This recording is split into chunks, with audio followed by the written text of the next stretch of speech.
Well, church, it's Holy Week, one of the most significant weeks of the year for those who follow Jesus. And I don't know about you, but I am really looking forward to being together multiple times over the coming weekend to celebrate the central hope of our Christian faith, the death and resurrection of Jesus Christ.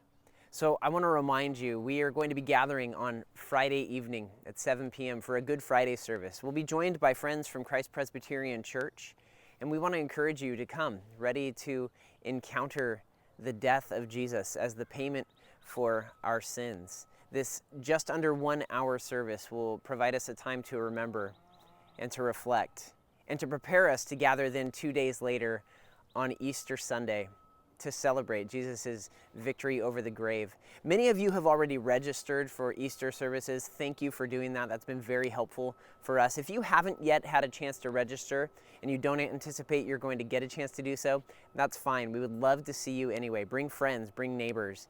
We are excited about gathering together that day. A couple of things I want to remind you about. As always, we're going to ask you to bring your own chairs to that service, and we will have plenty of shade set up, but we do anticipate a larger than typical crowd on that Sunday. And so I want to encourage you, especially if you are someone who is accustomed to arriving a little later to our services, you might make plans that day to arrive a little earlier than you usually would.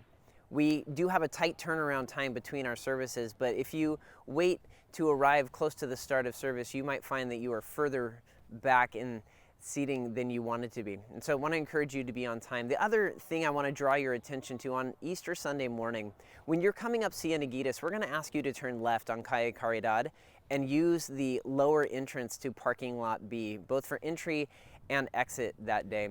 By doing this, we hope to avoid backups down the hill, but also to provide for safer walking across Cieneguitas for those who are participating in our Sunday services. But whether you are planning to be with us on Friday evening, Sunday morning, or both, church, we can't wait to be together with you and to celebrate our hope in Jesus Christ together.